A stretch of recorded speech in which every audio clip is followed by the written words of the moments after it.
BJP వ్యూహం ఒక మోడీ గారి చరిష్మా ఒకటి, యంత్రాంగాన్ని తనకు అనువుగా వాడుకోవడం, చేసేది కొంచెం రూపాయి పనైనా 100 రూపాయలు ప్రచారం చేయడం, మొత్తం మీడియానంతా తన గుప్పెట్లో పెట్టుకోవడం, జరుగుతున్నటువంటి అక్రమాలు కానీ అకృత్యాలు కానీ ప్రజలకు ఎక్కువ తెలియకపోవడం. ఇది ఒక మాటలో చెప్పాలంటే మోడీ గారి political strategy is equal to Mrs Indira Gandhi గారండి. ఆవిడ 70, 80, 90 దశకాల్లో ఏవైతే చేశారో సేమ్ అవే ప్రిన్సిపల్స్, అవే స్ట్రాటజీస్ వాడుతున్నారు మోడీ గారు. నిజం చెప్పాలంటే మోడీ గారికి ఇందిరాగాంధీ గారికి పెద్ద తేడా ఏం లేదు. ఆ రోజుల్లో ఇందిరాగాంధీ గారిని ఎంత నమ్మి ఎన్ని తప్పులు జరిగినా, ఎన్ని ఒప్పులు జరిగినా, ఎలా ఓట్లు వేసుకుంటూ వచ్చారో ఇప్పుడు ఉన్న పరిస్థితుల్లో మోడీ గారిని కూడా ప్రజలు అలాగే నమ్ముతున్నారు. అండ్ ఇంకొక ఆప్షన్ కూడా లేదు. ఎందుకంటే ఇంకా రాహుల్ గాంధీ గారికి మెచ్యూరిటీ రావాలి. ఆయన సొంతగా నిలబడకుండా ఇక్కడ డిఫరెన్స్ ఏంటంటే బీజేపీకి కాంగ్రెస్కి డిఫరెన్స్ ఏంటంటే బీజేపీ సెంట్రలైజ్డ్ పొలిటికల్ స్ట్రాటజీ, అంటే అన్నీ ఒక వ్యక్తి ద్వారానే నడవాలి, ఆ ఆఫీస్ నుంచే నడవాలి. ఏ రాష్ట్రంలో ఏం జరిగినా, ఎవరు జరిగినా, ఏం జరిగినా అంటే కైండ్ ఆఫ్ ఎ డిక్టేటర్షిప్. ఒక చక్రవర్తి ఉంటాడు, మిగతా వాళ్ళంతా మామూలు అడ్మినిస్ట్రేషను. ఆ చక్రవర్తి నియమించిన వాడే ఇంకొక రాజ్యానికి రాజు. ప్రతి విషయానికి రాహుల్ గాంధీకి మెచ్యూరిటీ రావాలి, రాహుల్ గాంధీకి మెచ్యూరిటీ రావాలంటారు. ఎలా చేసి చాలా మంది మాట్లాడతారు. రాహుల్ గాంధీ అనే పర్సన్ రాజకీయాలంటే చరిత్రను కొత్తగా వచ్చిన వ్యక్తి కాదు. వాళ్ళ తండ్రి ప్రధానమంత్రి చేశారు, వాళ్ళ ఫ్యామిలీ మొత్తం ప్రధానమంత్రి చేసిన వ్యక్తులే, రాజకీయాల్లో కంటిన్యూటీ ఉన్న వ్యక్తులు. అలాంటి వ్యక్తి ఇంకా మెచ్యూరిటీ రావాలంటే ఏంటి అన్నది ఎగ్జాంపుల్ చెప్తానండి. ఇప్పుడు డాక్టర్ గారు వంశంలో ఉంటారు. తాత డాక్టరు, తండ్రి డాక్టరు, కొడుకు ఇమ్మీడియట్గా డాక్టర్ చదవచ్చు, కానీ పేషెంట్లను చూడాలి, తర్వాత ఆ ఇన్స్టిట్యూషన్లో చదవాలి, ఇంటరాక్షన్ ఉండాలి. అప్పుడే కదా అతను మెచ్యూర్ డాక్టర్ అవుతారు. ఇప్పుడు మోడీ గారికి రాహుల్ గాంధీ గారికి కంపేర్ చేద్దాం. మోడీ గారిని యొక్క జీవితాన్ని 4 పార్ట్లు చేద్దామండి. ఆయన విద్య గురించి నేను ఎక్కువ మాట్లాడను.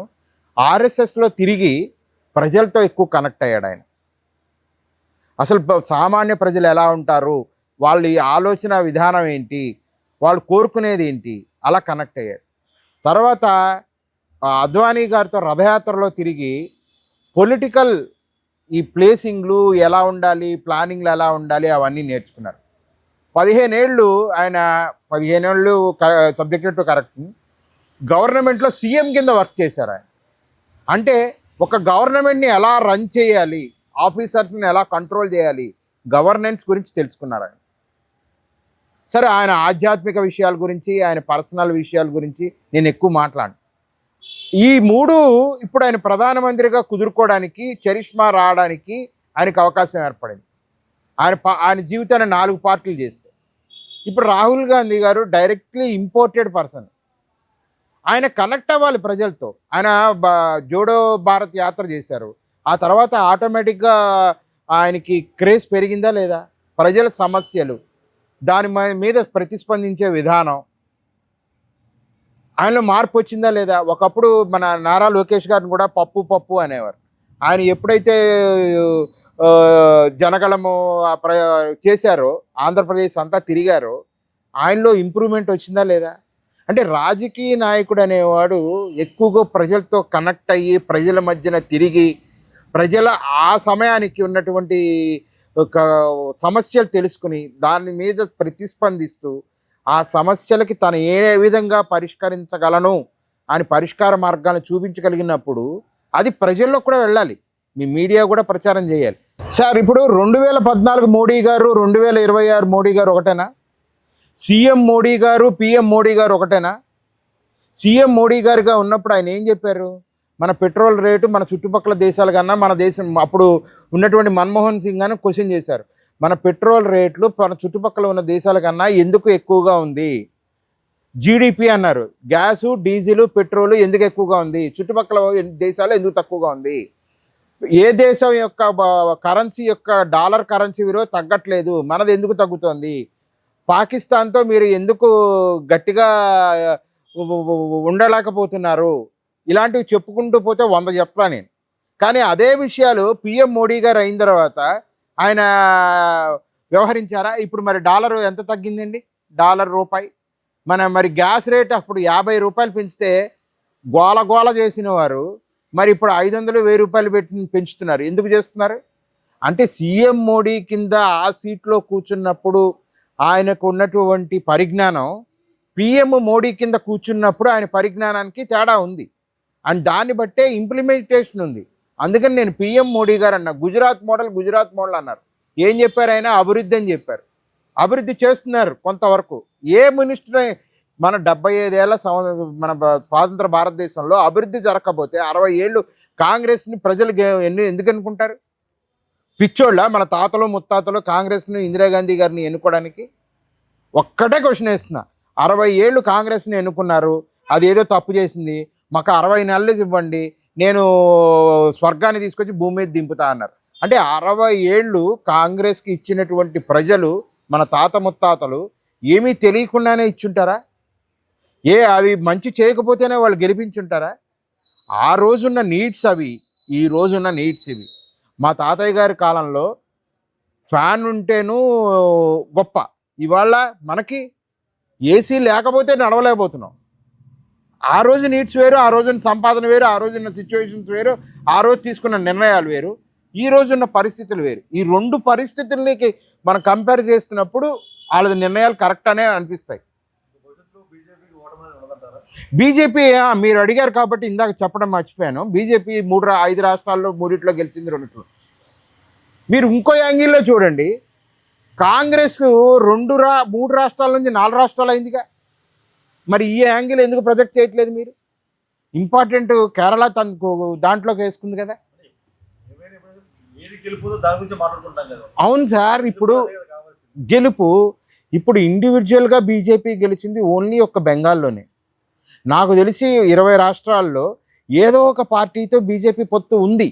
ఓన్లీ నాకు తెలిసినంత వరకు ఉత్తరప్రదేశ్ కానీ, జార్ఖండ్, ఇప్పుడు బెంగాల్, ఓన్లీ 3 స్టేట్స్లోనే రాజకీయ పార్టీతో సంబంధం లేకుండా తను ఇండివిజువల్గా ప్రభుత్వాన్ని ఏర్పాటు చేస్తోంది. అలాగే ఇప్పుడు కాంగ్రెస్ కూడా ఎవరితోనూ కలవకుండా కర్ణాటకలోను, తెలంగాణలోను, హిమాచల్ ప్రదేశ్లోను, ఇప్పుడు కేరళ వచ్చింది.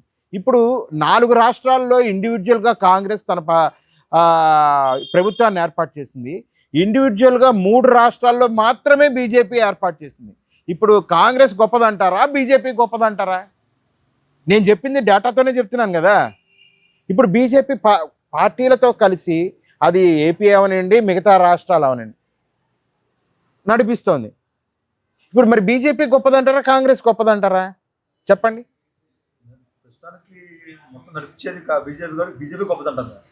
అలా నేను డేటా చెప్పే మీకు, డేటాను బట్టి అనండి. కానీ ఏంటంటే ప్రజలు ఏదైతే చూస్తున్నారో వాళ్ళని, ఇప్పుడు ఒక కుక్కని చంపడానికి ఏం చేస్తామంటే దాని మీద ఒక పిచ్చి కుక్క అని ముద్ర వేసి దాన్ని చంపుతాం. అవును సార్, నేను చెప్పింది కూడా గెలుపు గురించే కదా.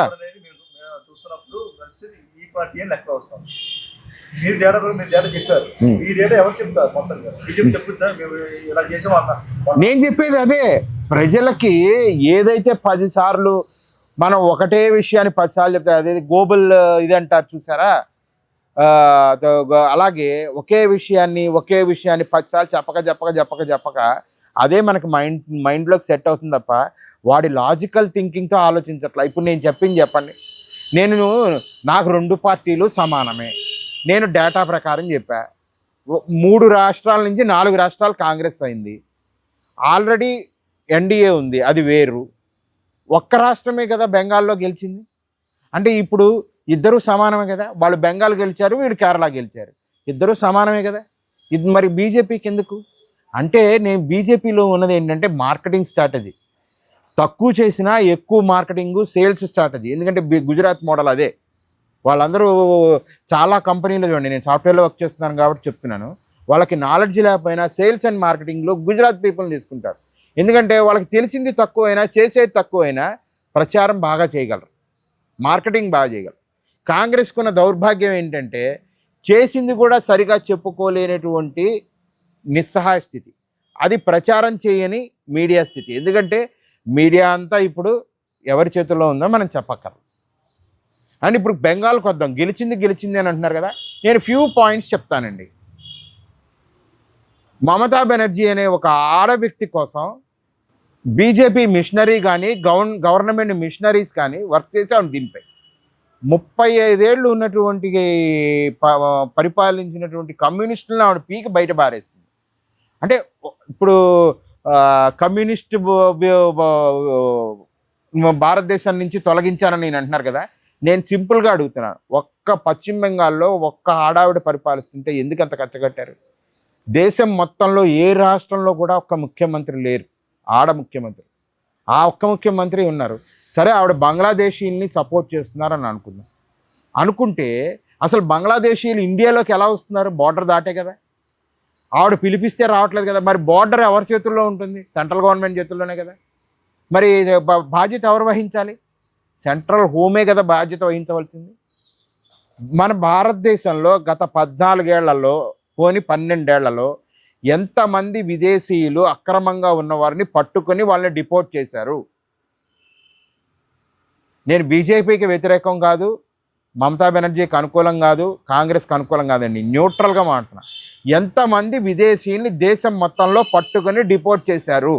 అసలు ఎంతమంది విదేశీయులు ఉన్నారని అంచనా ఉంది? దీని మీద ఏమైనా స్టాటిస్టిక్స్ ఉన్నాయా? దీని మీద ఏమైనా మీడియా అసలు డిబేట్లు ఏమైనా పెడుతుందా? ఒకటే ఒకదంపుడు. ఇప్పుడు ఆవిడ ఏదో బంగ్లాదేశీయుల్ని ఇచ్చేస్తున్నారని అరాచకం ఏ రాష్ట్రంలో అరాచకం లేదండి? అన్ని రాష్ట్రాల్లో ఉన్నాయి. మన 2019-24 మధ్య మనం అరాచకం చూడలేదు ఆంధ్రప్రదేశ్. ఇప్పుడు అంటే కొంత కనిపించే అరాచకం ఉంటుంది, కొంత కనిపించిన అరాచకాలు ఉన్నాయి.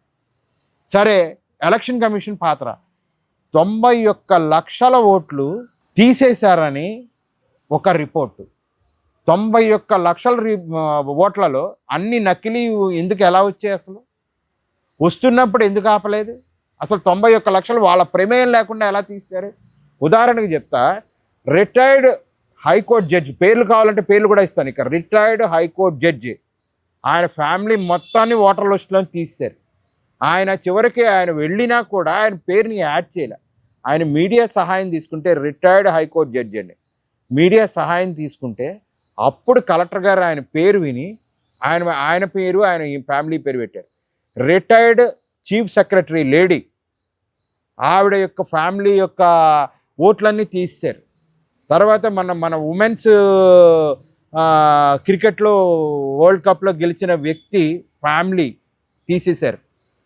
అన్నిటికన్నా దౌర్భాగ్యం చెప్పంటారా, కార్గిల్ యుద్ధంలో పనిచేసిన ఆర్మీ జవాన్ ఆఫీసర్, ఆయన పేర్లు చెప్పమంటే చెప్తాం మీకు డేటాతో, ఆయన ఓటు తీశారు, ఆయన ఫ్యామిలీ ఓటు తీశారు. ఆయన సర్వీస్ సర్టిఫికేట్లతో సహా ఆయన వెళ్ళినా కూడా యాడ్ చేయాలి. తర్వాత అన్నిటికన్నా ఇంకొక విషయం చెప్పమంటారా, ఇప్పుడు ఎస్ఐఆర్ పెట్టి ఓట్లను తీస్తారు కదా. ఎస్ఐఆర్ వలన ఏం జరిగిందంటే ఓట్లు తీసేయడం వరకే వాళ్ళ యొక్క ఇది పని, అంతేగాని కొత్త ఓట్లని యాడ్ చేయడం కాదు. ఎస్ఐఆర్ ఓట్లు తీసేయడానికి నియమించబడేటువంటి ఆఫీసర్ల యొక్క ఓట్లు కూడా తీసేశారు చివరికి. ఇవన్నీ నేను చెప్తున్నది మీడియా రిపోర్ట్స్ కాదు, ఆన్ రికార్డ్స్. ఇలా ఓట్లు తీసేసి ఎలక్షన్ కమిషను ఒక విధంగా, ఎలక్షన్ కమిషను ఇంకా ఇవేవి యాడ్ చేయలేదండి, కొత్త వాళ్ళని ఏవి యాడ్ చేయలే. యాడ్ ఎప్పుడు చేశారు? సుప్రీంకోర్టు కల్పించుకున్న తర్వాత, అక్కడ న్యాయమూర్తులను వేసిన తర్వాత ప్రజలు వెళ్ళి వాళ్ళకి విజ్ఞప్తి చేసుకుంటే వాళ్ళు కన్విన్స్ అయితే వాళ్ళు టిక్కు పెట్టిన పేర్లనే యాడ్ చేశారు, రీఇనిషియేట్ చేశారు. 90 లక్షల ఓట్లు మీరు ఒక రాష్ట్రంలో తీసేసి ఒక నెల 2 నెలల కాలంలో ఎటువంటి న్యూట్రల్గా ఉండవలసినటువంటి ఎలక్షన్ కమిషను ఒక పార్షియల్గా ఒక సైడ్, ఒక రాజకీయ పార్టీ కొమ్ము కాసింది అనే అపవాదం ఎందుకు తెచ్చుకున్నారు? టిఎన్ శేషన్ గారు ఎలక్షన్ కమిషన్గా పనిచేసినప్పుడు ఆయన ఒక మాట అన్నారు, నేను chief election commission of India, నేను chief election commissioner of government of India కాదు అన్నారు. There is a big difference between these two. Government of India అంటే it is not a independent body కాదు, ఓన్లీ ఇండియా అంటేనే independent body. Election commission independent body అయినప్పుడు ఒక పార్టీకి కొమ్ము కాసి ఇలా చేయడం ఎంతవరకు నిజమండి, కరెక్ట్ అండి? మీకు ఇంకొక విషయం చెప్తాను. ఆ డేటాని వాళ్ళ ఎలక్షన్ కమిషన్ డేటా బేస్లోకి అప్లోడ్ చేశారు. మనం ఏ డేటా అన్న డౌన్లోడ్ చేసుకోవాలంటే ఇప్పుడు వీళ్ళ ఓటర్ లిస్టులు ఉంటాయి కదా, 10 MB కానీ 10 MB కన్నా తక్కువ ఉంటే మనం డౌన్లోడ్ చేసుకోవచ్చు, సెర్చ్ చేయొచ్చు. ఆ సాఫ్ట్వేర్ని ఎలా డెవలప్ చేశారంటే 200 MB ఆఫ్ ది డేటాని అప్లోడ్ చేశారు. మీరు మన పేరుతో సెర్చ్ చేయలేము, డౌన్లోడ్ చేసుకోలేము. ఎందుకంత ట్రాన్స్పరెన్సీ ఎక్కడుంది అంటే ఇక్కడ ఎలక్షన్ కమిషన్ కూడా తను చేయవలసిన పని చేసింది. ఇంకొక విషయం చెప్పమంటారా, ప్రతి 100 మంది జనాలకి ఒక CRPF జవాన్ని పెట్టారు. 100 మంది ఓటర్లకి ఒక CRPF జవాన్. ఎంతమంది ఆర్మీ ఆఫీసర్స్ని డిప్లాయ్ చేశారో తెలుసా మీకు? 5,000 మంది ఆర్మీ ఆఫీసర్స్. ఇంత మిషనరీ వాడారు ఒక ఆడావిడిని డిఫీట్ చేయడానికి. వీళ్ళు చెప్తారు మనకి నారీ శక్తి అని. అంటే ఇప్పుడు భారతదేశంలో ఏ రాష్ట్రానికి కూడా ఒక ముఖ్యమంత్రి ఆడావిడ లేకుండా ఆయన విముక్తి చేయగలిగారు మోడీ గారు. ఆవిడ చెడ్డదా మంచిదా, మంచి పరిపాలన చెడ్డ పరిపాలన తర్వాత మాడదాం. వీళ్ళు మొన్న ఉమెన్స్ రిజర్వేషన్ బిల్లు గురించి మాట్లాడతారు. ఒక్క ఆడావిడ కదా, ఆవిడ తప్పులు చేస్తే ఇది తప్పులని చెప్పండి. అసలు బంగ్లాదేశీలు ఎందుకు వచ్చారు? 2016లో మీరు శారదా స్కామ్ అని మాట్లాడారు, 2,000 కోట్లు తప్పు జరిగిందని. ఆ స్కామ్ CBI చూస్తుంది. ఇంతవరకు ఎవరిని అరెస్ట్ చేశారు, ఎవరిని జైల్లో పెట్టారు? 2014లో మీరు 2G స్కామ్ మాట్లాడారు, కామన్వెల్త్ గేమ్స్ స్కామ్ మాట్లాడారు, ఇస్రో స్కామ్ మాట్లాడారు. ఇక్కడ ఎందుకండి పంచభూతాలని స్కామ్లని మాట్లాడారు. ఏ ఒక్క స్కామ్లో అయినా ఏ ఒక్క వ్యక్తినన్నా లోపల వేశారా? ఏ ఒక్క వ్యక్తి దగ్గర నుంచి అన్నా రూపాయి కలెక్ట్ చేశారా? అంటే మోడీ గారు ఏంటంటే ఆయన చెప్పేది ఒకటి ఉంటుంది, చేసేది ఒకటి ఉంటుంది. ఆచరణలో ఇప్పుడు ఏంటంటే మనుషుల యొక్క ఎమోషన్స్ని ఆయన ఓట్ల కింద మార్చుకునే పరిస్థితి వచ్చింది దేశంలో. ప్రజలు కూడా అలాగే పోతున్నారు. అంతే తప్ప లాజిక్గా ఎంతవరకు కరెక్టు, ఏమిటి డేటా ఏముంది, ఏం చెప్తున్నారు, మనం ఆలోచించాలి అనేది పోయి మీడియా సంస్థలు ఒకటే పదే ఏదైతే ఊదర కొడతాయో ఆ మీడియా సంస్థలు ఆయన చేతుల్లో ఉన్నాయి. ఆయన ఏది ఊదర కొడితే అదే వింటున్నారు, అదే నిజమని నమ్ముతున్నారు. పరిస్థితి అలా ఉంది.